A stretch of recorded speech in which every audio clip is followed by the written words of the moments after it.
Welcome back, second graders, for math. I need you to have what page is this? I can't see the number. The page that we did yesterday in math. Oh, 242. Sorry. Remember that we counted our shapes and we found out that we had 6 stars and 8 circles and 9 triangles. And then I asked you to make it into a vertical bar graph. So I made mine into a vertical bar graph, and this is what mine looks like. I have 6 stars, I have 8 circles, and I have 9 triangles. Will you check yours and just make sure that you got that correct? Graphs are pretty easy. I'm sure that you did fine. And then I told you today we're going to do kind of a fun graph because you get to survey your family today. So we're going to do that right now, and I need you to get out the next page, which is 243, and 244 is on the back of that. All right, get that ready and then meet me right back here. Okay, are you ready to begin? All right, so we have a graph and we're going to take a survey. And a survey is when you ask a lot of people what they like best, okay? And it's kind of like a vote, but they can only vote once. They can only say one thing.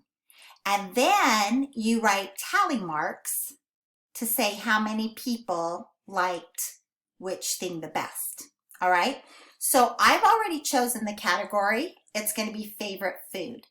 And I chose the 4 most favorite foods from my family. Except that I spelled one wrong. This is supposed to be taco, so I will fix that.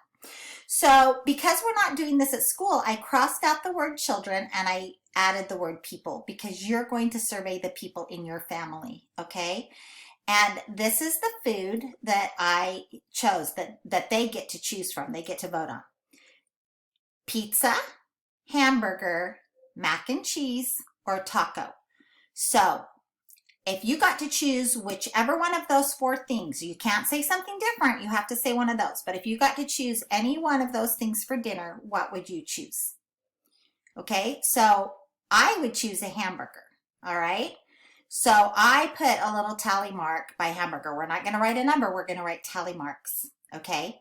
So I asked everybody in my family, even the kids that don't live with me, because I wanted lots of numbers, okay? So I asked everybody in my family what their favorite food was out of those 4.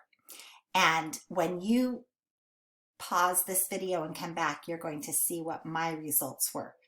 But as you pause this video, I want you to write these foods, and I want you to ask everybody that's at your house right now which their favorite food is. Which one of those is their favorite, okay? And if you don't have very many people at your house right now, maybe you could even like call grandma and grandpa or your cousins or somebody so that we can get lots of people on the survey, all right? So you go ahead and pause the video and write in these words, and then you take a survey in your family. And you don't have to come back right away, all right? You can wait and come back. And when you're ready to come back, I'll tell you what to do next after you've done your survey. Okay, see you in a minute. Okay, are you back? So I called as many of my family members as I could while we were away from each other. And these are the results of my survey, all right? So in my family, from all the people that I was able to call, 3 people liked, let's see, I need to get out of that and back into that. Hold on, okay, so there were 3 people in my family that preferred pizza. And I just did tally marks, okay? So now I'm going to count the tally marks and write the number out here. 1, 2, 3. All right, there were 1, 2, 3, 4. And then remember when we're doing tally marks, we cross the 5, the fifth one. So that makes it easier to count by fives if we want to. So there were 6 people who liked hamburgers the best. There were 2 people who liked mac and cheese the best. And 1, 2, 3, 4. 4 people who liked tacos the best. Now, if you can't find enough people to survey, maybe you could survey your stuffed animals and then you could just decide what they like best. Okay? But we want enough to make a graph. So 3 people probably isn't enough to make a very good graph. So probably try to get at least, I don't know, 8 or 9 or 10. All right, so now what you're going to do on your own is show the data on the picture graph, okay? So we're going to do a picture graph first, which means you're going to draw the picture, all right? So it would look something like this. You would draw a piece of pizza for everybody who likes pizza, and you could just do like an orange triangle, okay? And then let's see, maybe we'll do brown for a hamburger, okay? So you would draw a hamburger bun, maybe in a bottom bun for everybody that wanted a hamburger. And then mac and cheese is kind of a yellow color. So maybe just do some noodles, okay? And then for a taco, I don't know, a taco shell is kind of a brown or orangey color also. And a taco shell is like a half circle, like that. Okay? So remember, this is a picture graph. You're going to draw the pictures. So I would draw 3 pizzas and 6 hamburgers, 2 mac and cheese, and 4 tacos. And then down here, you're going to make a bar graph. And you can see that our bars are going horizontal. So we know that this is going to be a horizontal bar graph. All right, and so you're going to fill in the boxes just like we would for a bar graph.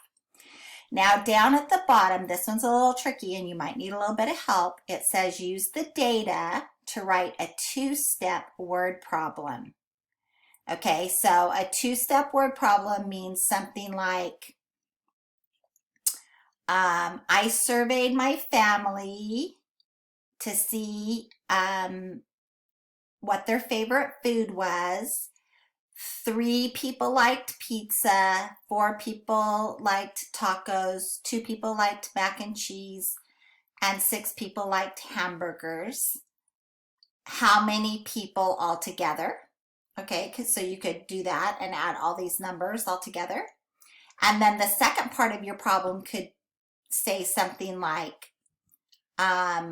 which food did most people like, or how many more people liked hamburgers than mac and cheese.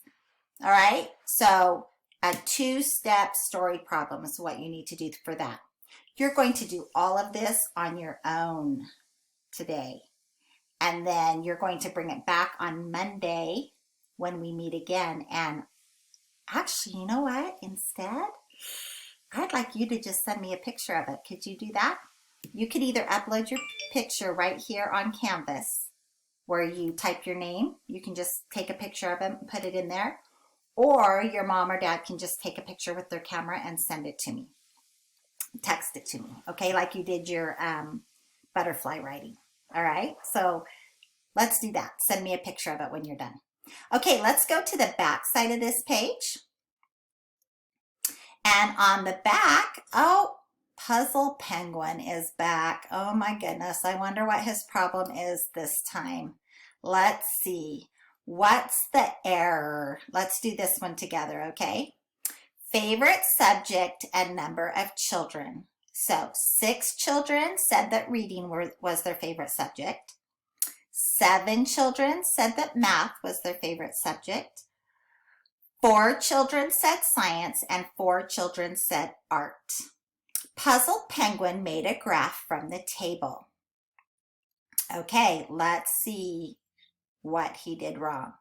All right, so he has reading. He has the title, which is right, favorite subject. He has reading. And he said 6 people did reading. Let's see if he did 6 boxes. Yep, he did 6 boxes for reading. That one's right. Okay, he said 7 kids like math. Okay. So 1, 2, 3, 4, 5. 1, 2, 3, 4, 5. Oh, wait a minute. What?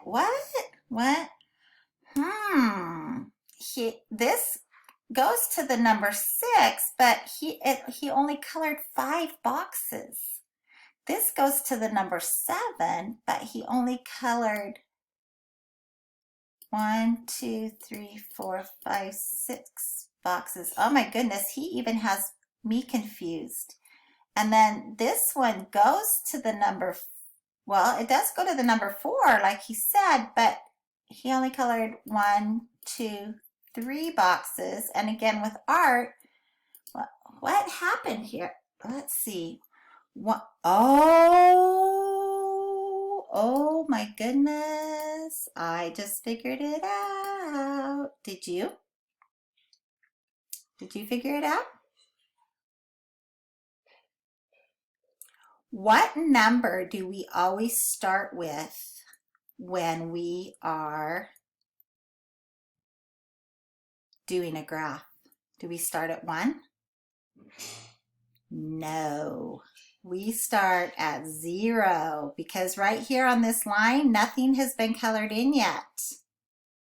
So we always start at 0 and then 1, 2, 3, 4, 5, 6, 7, 8, 9, 10. Oh my goodness, that's what happened. He numbered his graph wrong. Let's look back at our graph on the first page because I forgot to tell you. You have to put your numbers here. So don't forget to start with 0. Okay, you might want to turn your paper over right now and write a 0 there so that you don't make the same mistake Puzzle Penguin did.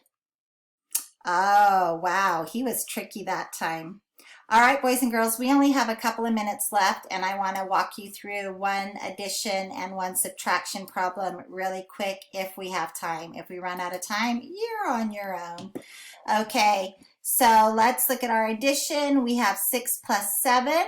We're going to make our little arrow. 6 plus 7 is, yep, 13. We bring down our 3 ones into the ones column.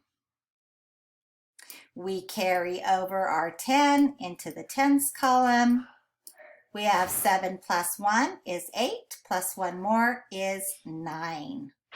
All right, don't forget to carry over if you need to. Make sure that you do not carry over if it's not more than 10. Let's try our subtraction. 6 is less than 8, which means we have more on the floor. Go next door, get 10 more. We're going to borrow a 10 from our 8 tens. That's going to leave 7 tens. We're going to put our 10 in front of our 6. That gives us 16 ones minus 8 ones. 8. 7 tens minus 2 tens. 5. Go ahead and subtract the next 2. Make sure that you only borrow if there is more on the floor. Bring this back with you on Monday with your survey and we will check it then. See you, boys and girls. Have a great weekend.